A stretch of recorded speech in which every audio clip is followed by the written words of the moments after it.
Hello hello hello. मैं 1 घंटा ज़ाया करने के बाद मैं फिर से वही बात करने वाला हूँ जो मैं पिछले 1 घंटे से कर रहा था। मैं पिछली परफॉर्मेंस से खुश नहीं था, इसलिए मैं फिर से बोलने वाला हूँ। लेक्चर 7, ठीक है। सबसे पहले आती है यहाँ पे बात फर्स्ट कंस्टिट्यूएंट असम्बली की, ठीक है। तो अब पाकिस्तान बन गया जी, आज़ादी आने वाली है जी, बड़ी खुशी की बात है। तो साथ ही कहते हैं लोग कि यार कॉन्स्टिट्यूशन बनाओ, हम अपने प्रिंसिपल्स के ऊपर कानून बनाएंगे, हम अपने जिस तरह से चाहते हैं उस तरह से रहेंगे, है ना। तो इसलिए एक असेंबली बनती है, फर्स्ट कॉन्स्टिट्यूएंट असेंबली।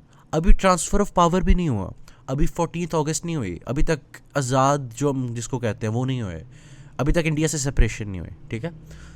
लेकिन 10 अगस्त को ही पहला सेशन हो जाता है फर्स्ट कॉन्स्टिट्यूंट असेंबली का। मतलब वो पहले से ही काम शुरू कर रहे हैं कि यार जल्द से जल्द ना हम ये सारे जो लेजिस्लेटिव मसले हैं, हमें थोड़ा सा हेड स्टार्ट मिल जाए, हम ये जो अर्ली चैलेंजेस इनको फेस करने के लायक हो।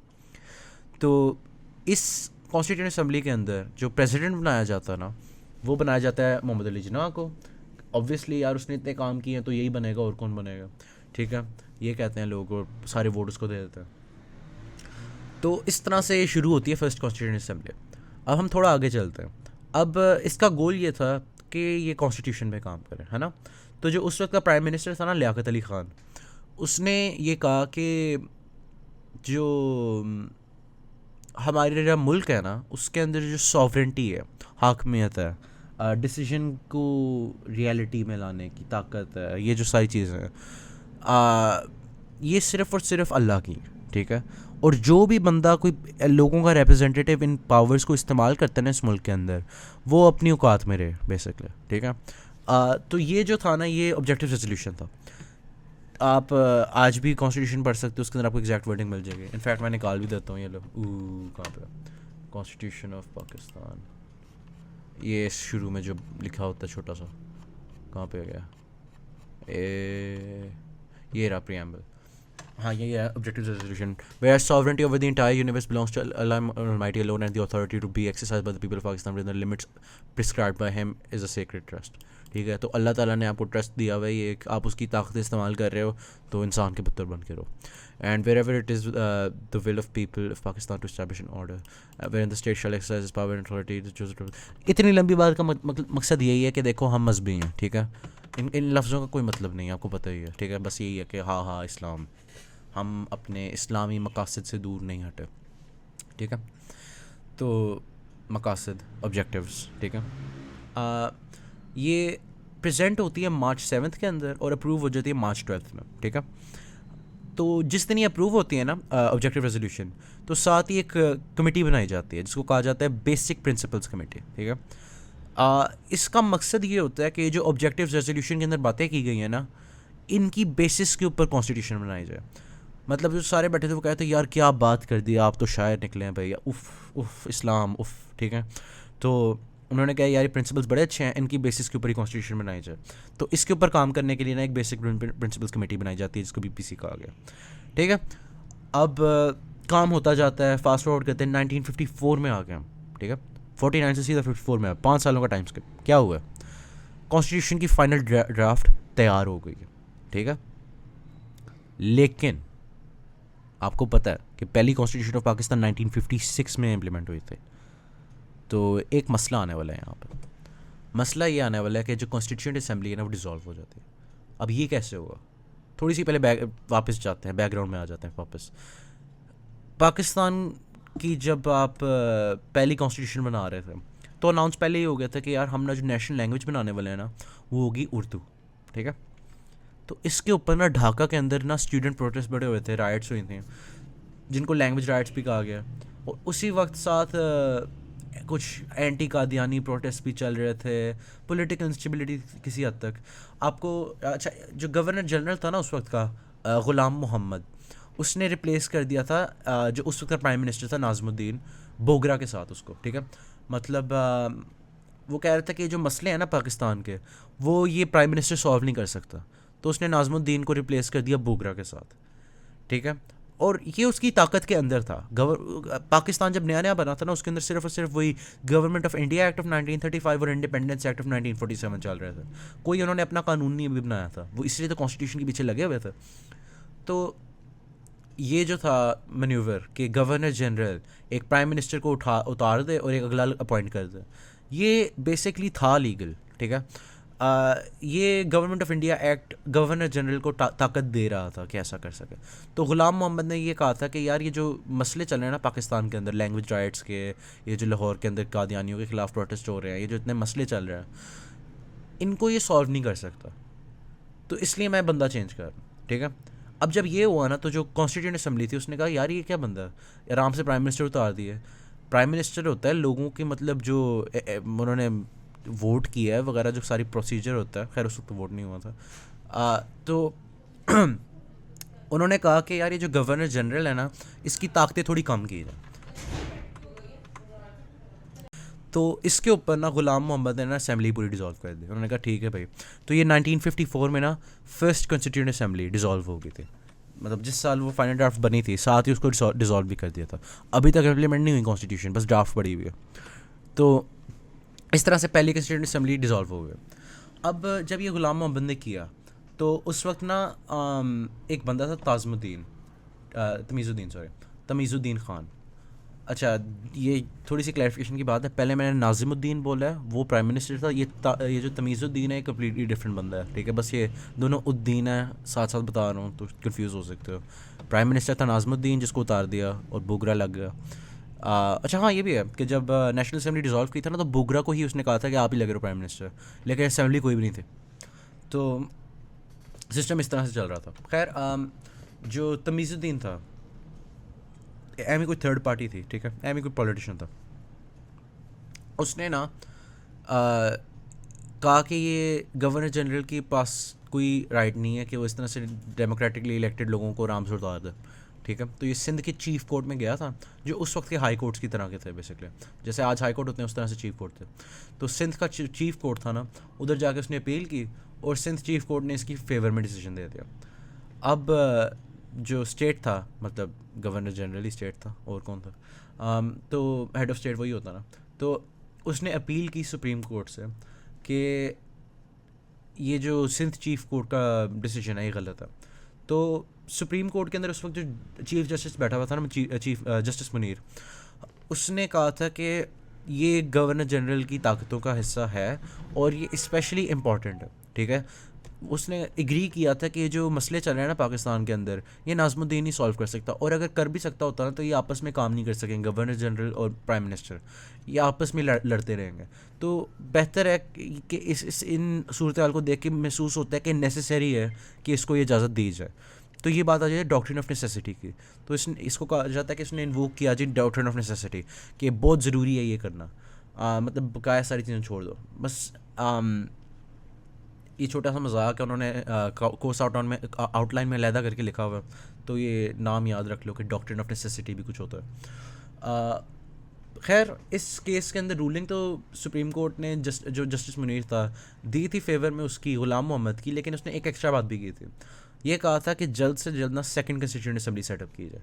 पहली तो आपने डिज़ोल्व कर दी है ना, ठीक है, चलता है, अब आप दूसरी जल्दी से जल्दी बनाओ। तो ये जो सेकंड कंस्टिट्यूएंट असेंबली थी ना, ये बनी थी जो प्रोविंशियल लेजिस्लेचर था ना, उससे कुछ मेंबर्स आ गए थे और बन गई असेंबली, ठीक है। और इसका पहला सेशन हुआ था 1955 में। तो पिछली वाली डिज़ोल्व हुई थी 54 में, ये वाली 55 में आके बन गई। अब आपको याद होगा मैंने पहले बात की नाज़िमुद्दीन के बाद बोगरा लगाया था उसने, तो बोगरा ने आके कुछ काम किए। बोगरा का गोल था कि यार मैं जल्द से जल्द ना कॉन्स्टिट्यूशन के ऊपर काम करूँ, तो उसने कुछ फार्मूला बनाया था जिसको कहा जाता है बोगरा फार्मूला। उसकी प्रोपोजिशन थी यार कि बाई कैमरा लेजिस्लेचर है, ठीक है, कि एक अपर हाउस होए और एक लोअर हाउस होए, और वो हो इस तरह से कि अपर जो हाउस है ना उसके अंदर हर सूबे को इक्वल रिप्रेजेंटेशन दी जाए। मतलब अगर 5 सूबे हैं तो हर किसी को 10-10 सीटें दे दो, तो ये 50 सीटें पूरी हो गई। इसी तरह से लोअर हाउस जो होगा ना, वो ये नहीं होगा कि हर किसी को इक्वल दी जाएंगी, बल्कि ये होगा कि जितनी पॉपुलेशन है उसके लिहाज से दी जाएगी। तो वहाँ पे मेजॉरिटी जो थी रिजर्व सीट्स की वो बन रही थी ईस्ट पाकिस्तान की। खैर, तो ये इस तरह से 2 हाउसेज में बांट रहा था। अब इसकी वजह क्या थी?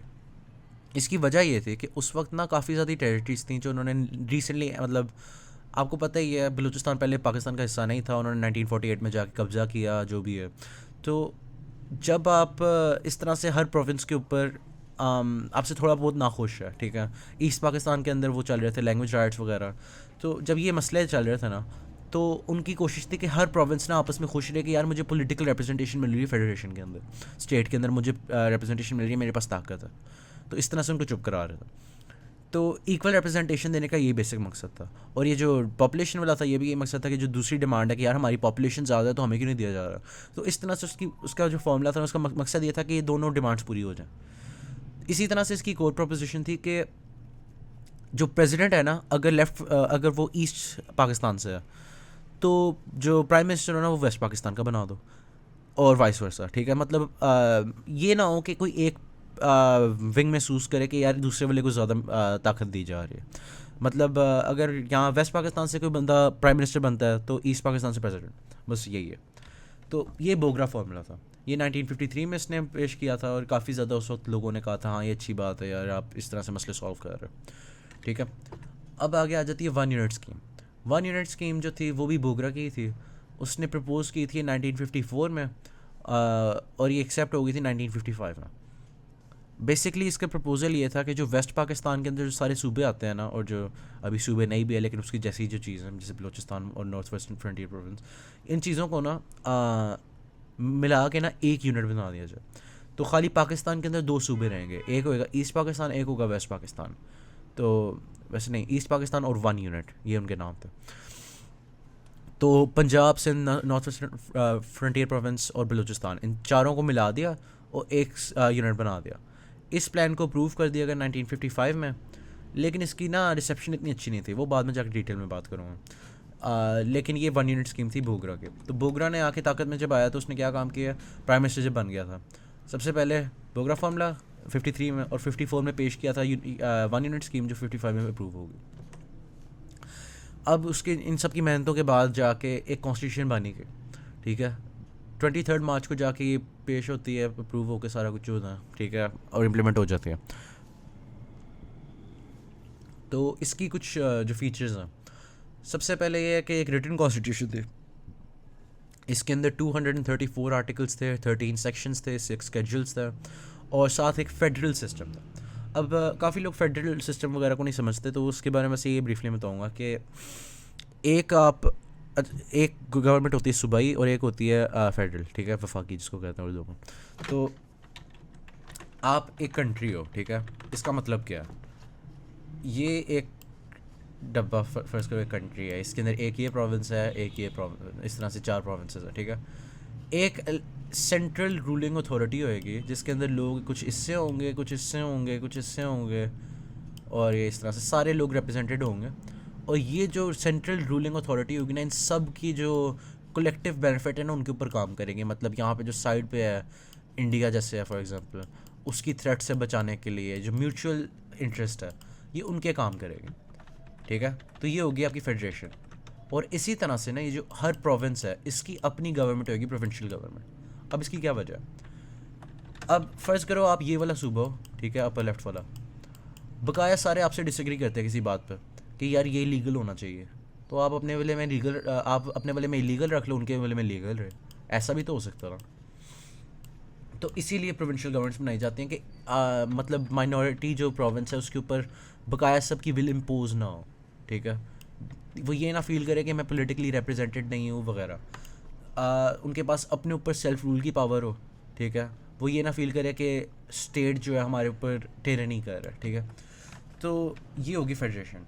और इसके अंदर होता ही है कि एक लिस्ट होती है फेडरेशन की, एक होती है प्रोविंशियल की, और एक होती है कॉन्करेंट लिस्ट जो दोनों के बीच में होती है। तो वो इस तरह से हो गई, ये एक वेन डायग्राम अगर बनाई जाए कि ये प्रोविंशियल हो गए टास्क्स, ये फेडरेशन के हो गए, और ये जो इंटरसेक्टिंग हिस्सा है ये कॉन्करेंट लिस्ट हो गई। उनकी हर किसी की लिस्ट होती है कि आपके ये काम है, आपके ये काम है, आपके ये काम है। तो ये फेडरल सिस्टम होता है। आगे बात है पार्लियामेंट्री सिस्टम की। पार्लियामेंट्री सिस्टम यही है कि बस एक कैबिनेट होता है और उसकी बेसिस के ऊपर काम होते हैं। वहाँ पे मुझे इतनी डिटेल का नहीं पता उसकी, बस ये आपने कहा पार्लियामेंट्री सिस्टम, कुछ एक्सप्लेन भी नहीं खास करना है इसमें। आगे सेमी फ्लेक्सिबल कॉन्स्टिट्यूशन है ये, मतलब आपको अमेंडमेंट के लिए ना 2/3 मेजॉरिटी चाहिए, ठीक है।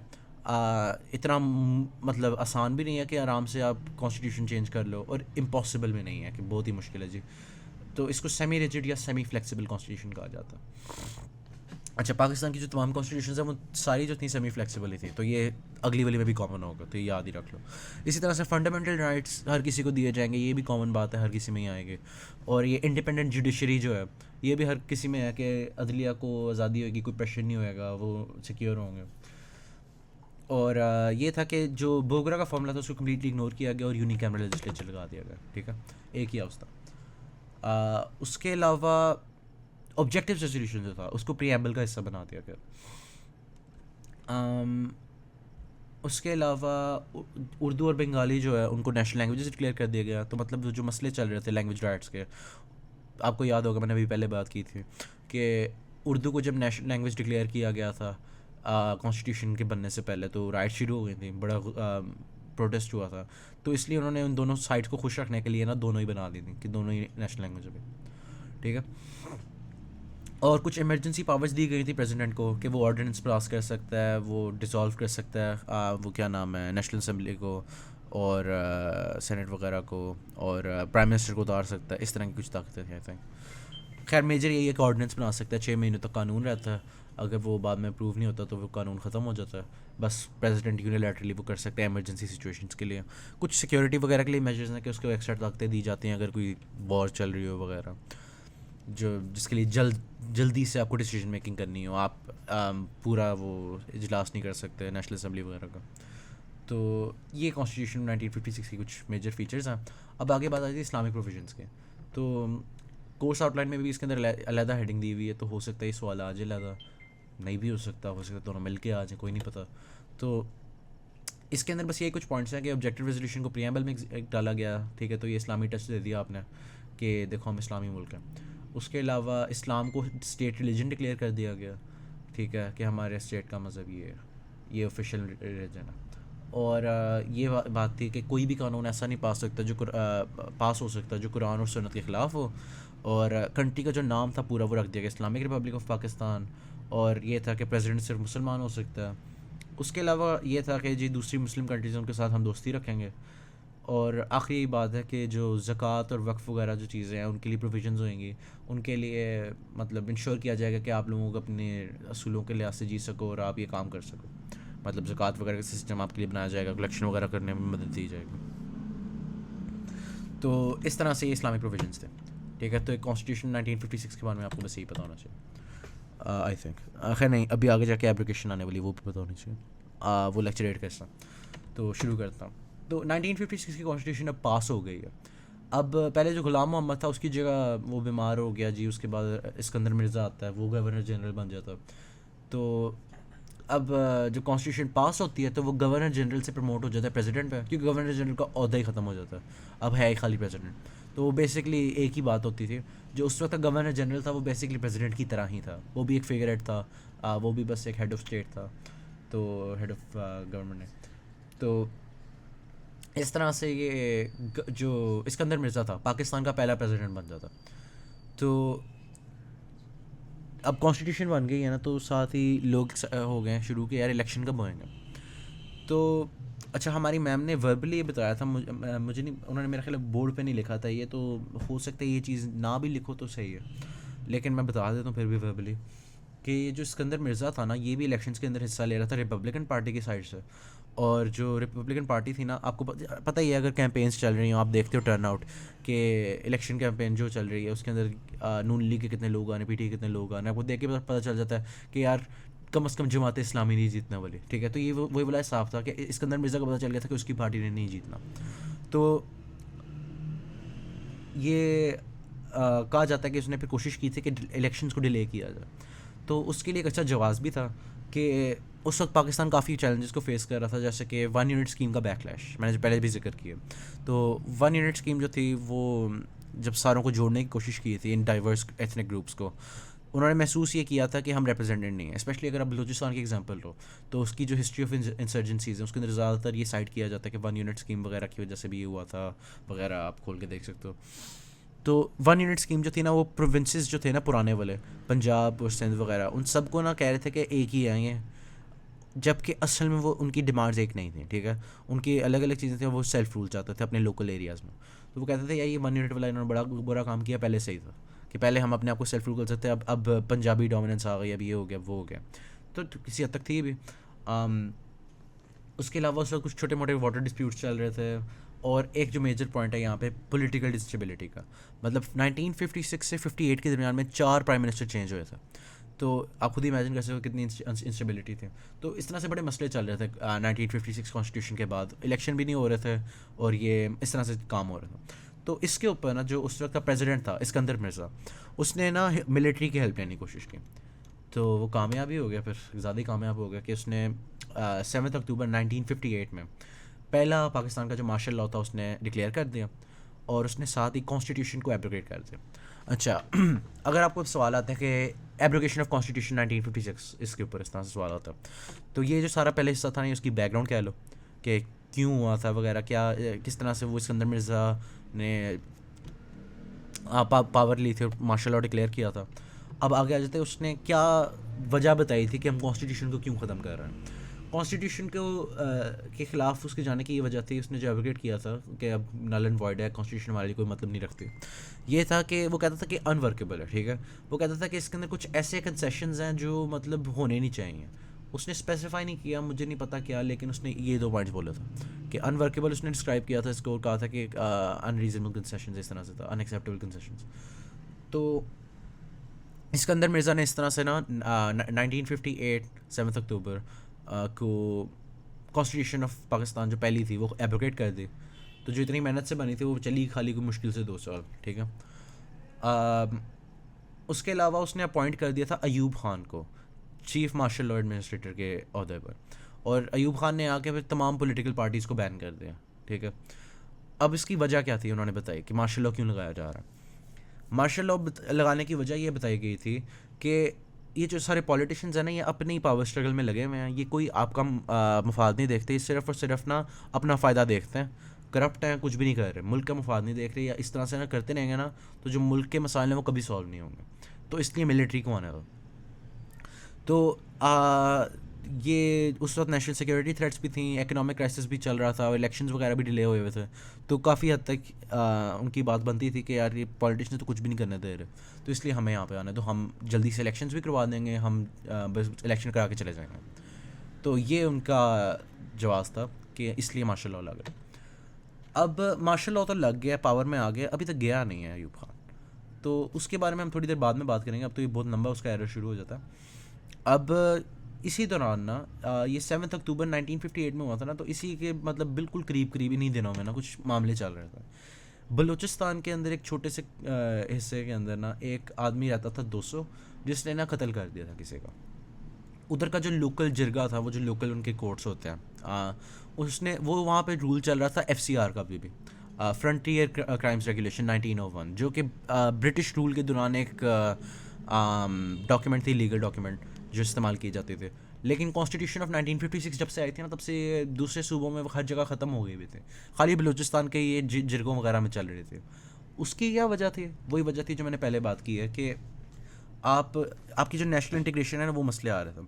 मतलब आप बलूचिस्तान को एनेक्स करते हैं, मिलिटरीली जाते हैं, जाके उधर जंग लड़ते हैं, ठीक है, वो इंसर्जेंसी होती है पहली बलूचिस्तान की।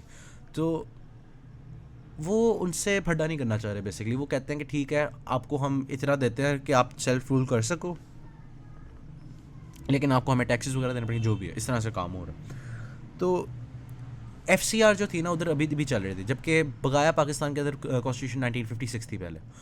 तो जब लाहौर हाई कोर्ट के पास ये डिसीजन आया ना, उस मतलब 200 की, अच्छा बेसिकली जो लोकल जिरगा था उसने कहा कि 200 ने कत्ल किया है, इसको मौत की सज़ा देते हैं। लेकिन उसकी फैमिली ने लाहौर के हाई कोर्ट से जाके ना अपील किया था, ठीक है। उसने अपील ये किया था कि FCR तो यार चलती ही नहीं है, तो अब आप क्या कर रहे हो ये।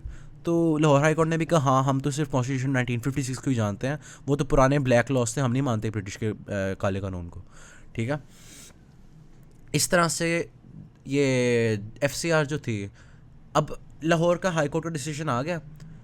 अचानक से एक ऐसी चीज़ होती है जो आप एक्सपेक्ट नहीं कर सकते, state of Pakistan supreme court में ले जाता है एक सादे से कत्ल के केस को, ठीक है। और वो कहता है कि लाहौर हाई कोर्ट का जो डिसीजन था ना कि ये हम FCR को नहीं मानते, कॉन्स्टिट्यूशन को मानते हैं, ये बिल्कुल गलत था, क्योंकि अब आ गया अयूब खान, अब चलना है लॉ ऑर्डर 1958, अब कॉन्स्टिट्यूशन 1956 कोई नहीं जानता, वो ख़त्म हो गई है, वो नल एंड वॉइड हो चुकी हुई है। तो इसलिए जो लाहौर हाई कोर्ट का डिसीजन था वो भी नल एंड वॉइड है। तो अब ये हो क्या रहा है, एक छोटे से कत्ल के पीछे ये क्या मसले चल रहे हैं, ठीक है, हुआ क्या है, एक कत्ल हो गया जी, तो यहाँ पे आपस में लग रहा है कि गवर्नमेंट अपने आप से लड़ी जा रही, क्या हो रहा है। तो हो ये रहा है कि सबसे पहले कुछ छोटी छोटी बातें, FCR के 1901 जो 1901 की जो डॉक्यूमेंट चल रही थी FCR के बलूचिस्तान में, उसकी सिग्निफिकेंस तो मैं बता चुका हूँ कि क्यों ज़रूरी थे, कि सेल्फ रूल तक उनके पास रहे, उनको महसूस होए कि यार हम अपने आप को रूल कर रहे हैं, ठीक है, क्योंकि अभी अभी उनके ऊपर उनसे लड़ाई वगैरह हुई थी। तो उनके लिए ज़रूरी था कि उनको महसूस कराएं कि नेशनली इंटीग्रेट किया जाए इनको, ठीक है। तो ये मतलब अलहदा ना हो जाए, जो एंटी स्टेट प्रोटेस्ट हो रहे हैं ये ना हो, तो इसलिए उनको ना थोड़ा सा काबू रखने के लिए ना उनको थोड़ी सी आज़ादी दी हुई थी। अब जब लाहौर हाई कोर्ट ने इसके अगेंस्ट डिसीजन दिया ना कि यार हम नहीं जिरगे की रूलिंग को मानते, एक मसला आ गया, जिरगे की तमाम रूलिंग्स ही FCR की बेसिस पे चल रही हैं। मतलब अगर आप एक रूलिंग को कहते हैं ना कि यार ये FCR की बेसिस पे थी इसलिए हम कहते हैं कि इसकी कोई वैल्यू नहीं है, इसी तरह से फिर आप जिरगा की तमाम रूलिंग्स को कह सकते हो कि यार ये तो कोई मीनिंग नहीं रखती, कोई वैल्यू नहीं है। तो जब ये आया ना कि मतलब आप जिरगों से पंगे ले रहे हो बिना वजह के, तो आपको पता है कि यार वहाँ पे स्टेबिलिटी ख़त्म हो जानी थी उस रीजन के अंदर। तो इसलिए जो उस वक्त की का स्टेट था ना, जो फेडरेशन थी, उसने कहा कि यार हम इसको जो जिरगे की जो रूलिंग है हम उसको सपोर्ट करते हैं। तो बाद में जाके जो अयूब खान था ना, उसका जो चल रहा था मार्शल लॉ, उसकी इन्फ्लुएंस थी कि जो उसने लॉ ऑर्डर पास किया था ना 1958 का, वो उसने कहा कि ये नाफिज होएगा, ये जो कॉन्स्टिट्यूशन 1956 है ना इसको छोड़ दिया हुआ हमने। तो इस केस के अंदर दो अहम बातें हैं, एक ये कि जो जिरगे की रूलिंग थी उसको मेंटेन किया गया स्टेट की तरफ से, ताकि वो बलूचिस्तान वाला जो मसला था वो थोड़ा सा स्टेबल ही रहे, वो ज़्यादा इंस्टेबिलिटी ना आए उस रीजन में। और दूसरी वजह ये थी कि जो अयूब खान का जो नया सिस्टम चल गया हुआ था ना, उसका प्रेशर था जजेस के ऊपर। वो कहते थे कि यार 1956 की असेंबली तो अब एब्रोगेट हो गई हुई है, उसने मिलिट्री रूलर ने आके हमें कह दिया कि अब लॉ ऑर्डर 1958 चलेगा, तो अब हम उसी की बेसिस के ऊपर डिसीजन मेकिंग करेंगे। तो इस तरह से जो आपका सुप्रीम कोर्ट है वो एक्नॉलेज कर लेते हैं कि यही अब हमारा रूलर आ गया अयूब खान। तो इस तरह से इसका जो रूल है ना लेजिटिमाइज हो जाता है। तो ये 200 केस के ना इसलिए इम्पोर्टेंस है कि एक तो ये मार्शल लॉ को लेजिटिमेसी दे रहा है, और दूसरा ये जो बलूचिस्तान वाला जो मसला चल रहा था उसको मतलब पाकिस्तान के दूसरे हिस्सों से बेसिकली अलहदा ही रखा हुआ है। ये जो कानून था ना FCR 1901 इस तरह से चलता ही रहा था फिर 2001 तक। तो आप खुद ही इमेजिन कर सकते हो उन्होंने मतलब इस डिसीजन की कितनी अहमियत है, इसलिए ये पढ़ाया जा रहा है कि तो ये दो पहलू थे 200 केस के। आप कह रहे हो कि यार मार्शल लॉ कह रहे थे, अचानक से एक मर्डर कहाँ से आ गया, तो ये था यहाँ पर अयूब खान के मार्शल लॉ के इफेक्ट्स क्या थे 200 केस के ऊपर, वो मैंने बता दिया। इस तरह से कुछ भी आ सकते हैं सवाल, कंसेप्चुअली आते होते हैं, दो चीज़ें मिक्स करके आते होते हैं, कि वैसे कुछ नहीं भी आते होते हैं, आपको पता ही है इफेक्ट्स ऑफ क्या कहते हैं कॉलोनियलिज्म भी आ गया था। लेकिन काफ़ी ज़्यादा इस तरह भी सवाल आते हैं कि दो टॉपिक्स को मिला देते हैं कि imposition of first martial law की क्या इफेक्ट्स थे 200 केस के ऊपर, ये भी आ सकता। तो मैंने कहा मुख्तलिफ पहलू जो हैं इसके बता दें। खैर आगे चलते हैं, 200 केस हो गए। अब अगली बात आती है अयूब खान की तरफ से एबडो और पोडो, ठीक है। ये 1959 के अंदर उसके दो ऑर्डर्स थे अयूब खान के, जो प्रेजेंट इस तरह किए गए थे कि यार जो ताकत के अंदर लोग हैं ना उनको काउंटेबल रखा जाए। मतलब उन्होंने जो सिस्टम बताया था वो ये था कि आप कोई भी बंदा ना फाइल कर सकता है, किसी भी गवर्नमेंट के अहदे पे कोई बंदा है या कोई असेंबली में बैठा हुआ बंदा, आप उसके ख़िलाफ़ केस करो, चेकिंग होएगी, और उसके बाद अगर वो पकड़ा गया ना कि गिल्टी है, जो सज़ा मिलनी है तो वो तो मिलेगी ही, लेकिन उसके अलावा क्या होगा, उसके अलावा पहले हम एबडो देखते हैं और फिर पोडो देखते हैं। एबडो के अंदर ये था कि उनका टारगेट सिर्फ था कि इलेक्टेड बॉडीज़ का डिस्क्वालिफिकेशन ऑर्डर था। तो ये बात करता था खाली इलेक्टेड रिप्रेजेंटेटिव्स के बारे में, मतलब जो लेजिस्लेचर के अंदर आए हुए हैं, आपकी असेंबली वगैरह में जो बैठे होते हैं लोग, ठीक है। तो अगर उनमें से कोई एक बंदा इस तरह से पकड़ा जाता है ना, तो उसको पूरी ज़िंदगी नहीं, वो बाद में आएगी बात, 1966 तक वैसे उस कानून में लिखा हुआ है कि तमाम पॉलिटिकल एक्टिविटी से डिसबार कर दिया जाएगा, वो कोई ओहदे पे फिर से नहीं आ सकता इस वाले में।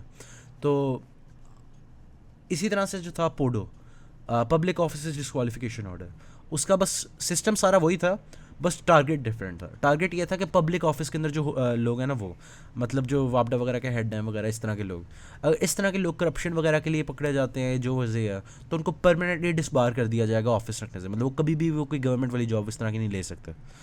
तो सुनने में तो ये बातें अच्छी लगती हैं कि यार हाँ ऐसा होना चाहिए, लेकिन अयूब खान के दौर के अंदर ना एब्डो का बेसिकली जो मतलब समझा जाता है ना, वही समझा जाता है कि सिलेक्टिवली अप्लाई किया जाता था खाली उसके पॉलिटिकल राइवल्स के ऊपर। मतलब जो उसके ख़िलाफ़ बात करता था या जो उसकी बात नहीं मानता था ना, सिर्फ उनके ऊपर ये कानून नाफिज होते थे, बगैर सबको खुली छूट थे। क्योंकि इम्प्लीमेंट किसने करना है? गवर्नमेंट नहीं करना ना, गवर्नमेंट ने अपने आप को चेक करके कहना कि हाँ हम साफ़ हैं। तो ये अयूब खान के पास जो एब्डो और पोडो से ताकत आई थी ना, वो ये ताकत आई थी कि वो दूसरों को चुप करा सकता था, उनको जेलों में डलवाता था, और उनको पॉलिटिक्स वगैरह से ख़त्म कर लेता था। अगर कोई ऑफिशियल ऑफिस होल्डर था तो उसको वहाँ से ख़त्म कर देता था। तो ये एब्डो और पोडो की सिग्निफिकेंस है अयूब खान के एरा के अंदर। ठीक है, आगे आता है शहाब कमीशन। शहाब कमीशन का जो नाम है वो शहाबुद्दीन से है। वो एक फॉर्मर चीफ जस्टिस था जिसको एक अयूब खान के कहने पे ना एक कमीशन का हेड बनाया गया। तो उस कमीशन के अंदर कोई 10 मेंबर थे, 5 ईस्ट पाकिस्तान से, 5 वेस्ट पाकिस्तान से, और उसका जो बेसिक मकसद था ना, वो ये था कि जो प्रीवियस गवर्नमेंट गुजरी है उसके एक्शंस को एनालाइज किया जाए, उनके डिसीजन मेकिंग को देखा जाए, और देखा जाए कहाँ पे शॉर्ट कमिंग आई है, क्या मसले थे जिसकी वजह से ये इतने जो इलेक्शन डिले था, क्राइसिस वगैरह आ रहे थे, ईस्ट वेस्ट पाकिस्तान के अंदर जो मसले थे, ये क्या था, क्या चल रहा था। तो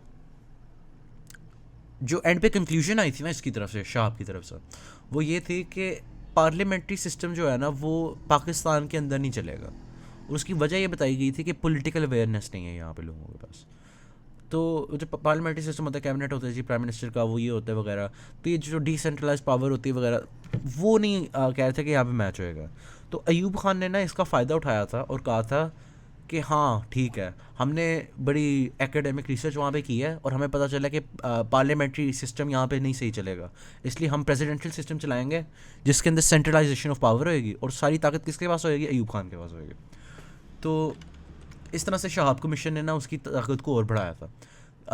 दिखने में वो बस एक तरीका था असेस करने का पिछले मिले के अंदर क्या मसले थे, लेकिन उसकी जो आउटकम्स थी उसको इस्तेमाल इस तरह से पॉलिटिकली वेपनाइज किया गया, दिखाने के लिए कि यार प्रेसिडेंशियल सिस्टम सही चलेगा। फिर आ जाते हैं हम कॉन्स्टिट्यूशन 1962 के अंदर। अब ये जो थी, ये भी रिटन कॉन्स्टिट्यूशन थी, 250 आर्टिकल्स, 12 सेक्शन, 3 स्केड्यूल्स।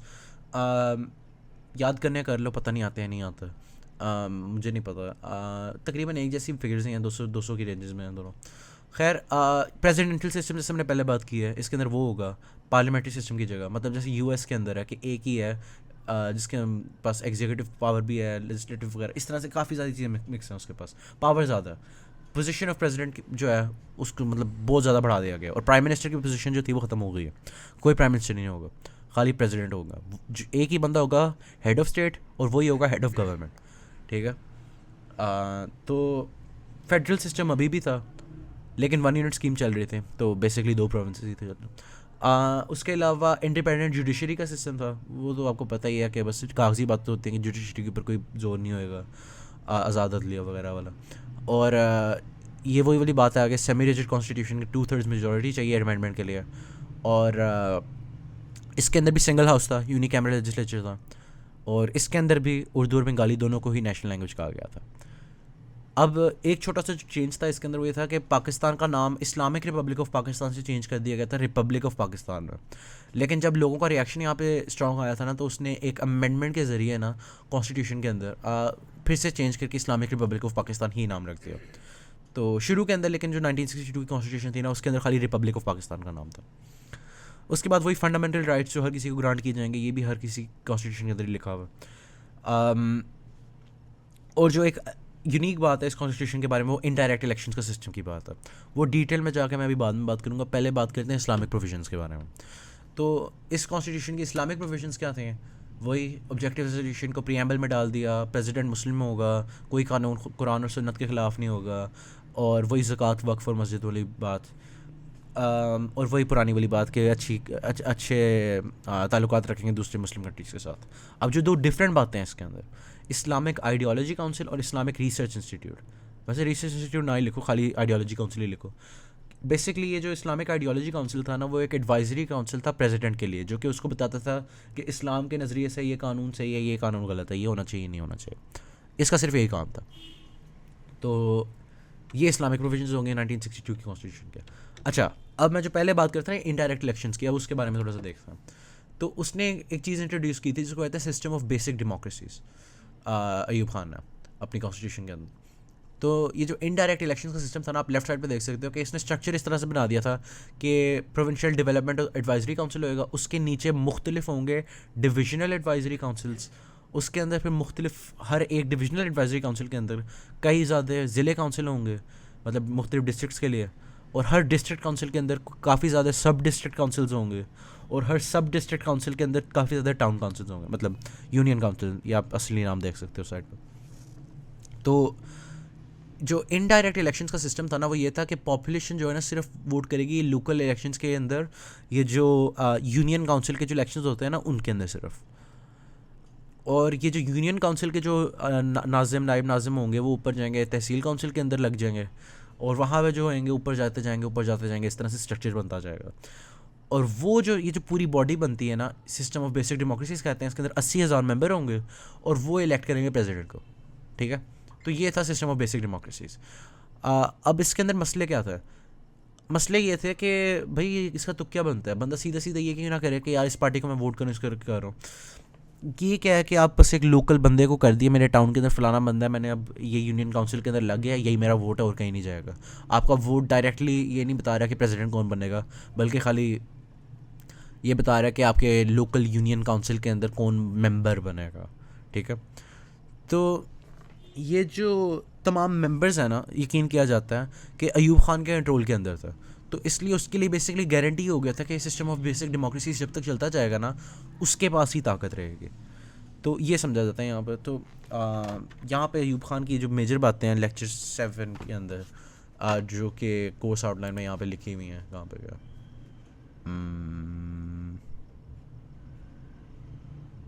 ये रहा लेक्चर 7 और 8 का है ना मैम ने, तो वो ये है लेक्चर 7 और लेक्चर 8, बेसिक डेमोक्रेसी सिस्टम और फॉर्म ऑफ गवर्नमेंट 1962 कॉन्स्टिट्यूशन। ये दो मेजर बातें थी। आगे जो background 200 case, EBDO PODO system of basic democracies, Sharp commission, Islamic provision, सारा हो गया, ये भी सारी बातें हो गई। तो ये सिलेबस था आईसीबी का और ये सारा कवर हो गया।